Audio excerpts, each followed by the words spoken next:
ఎదురు చూస్తున్న వీకెండ్ వచ్చేసింది. నాగార్జున స్టేజ్ పైకి అడుగు పెట్టగానే ఒక్కొక్క హౌస్‌మేట్ కోసం మాట్లాడుతూ ఈ వీక్ విష్ణుప్రియ లోవెస్ట్ పర్ఫార్మెన్స్ కోసం కూడా ఇచ్చి పడేశారు.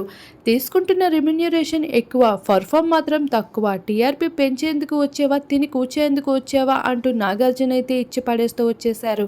విష్ణుప్రియ టాస్క్‌ల్లోనే కాదు, ఇంట్లో హెల్పింగ్ నేచర్‌లో కూడా చాలా తక్కువగాను పర్ఫార్మ్ చేస్తూ ఉంది. ఇంటి పని, వంట పని ఏమాత్రం నాకు చేత కాదు అంటూ విష్ణుప్రియ అయితే కాలం గడిపేస్తూ వస్తుంది.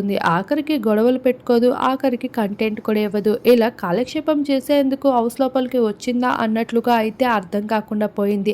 ఇక విష్ణుప్రియ లాభం ఏమి దొరకకపోయేసరికి వీకెండ్లో నాగార్జున అయితే ఇచ్చి పడేస్తూ వచ్చేసారు. అయితే అందరికీ తెలిసిన విషయమే, విష్ణుప్రియ ఆఖరికి గట్టిగా మాట్లాడే విధానంలో కూడా వెనక్కి తగ్గుతూ వస్తుంది. రీసెంట్గా నిఖిల్కి అయితే 2 ఫేసెస్ అంటూ స్ట్రాంగ్గా మాట్లాడినప్పటికీ దాన్ని కూడా తను నిలబెట్టుకొని క్వశ్చన్ చేయలేకపోయింది. ఇలా విష్ణుప్రియ అయితే అటు ఇటుగా మాట్లాడుతూ హౌస్లో ఉండి లేనట్లు, ఎందుకు పనికిరానట్లే కనిపిస్తూ ఉంది ప్రస్తుతం ఎంత ఫ్యాన్ బేస్ ఉన్నా.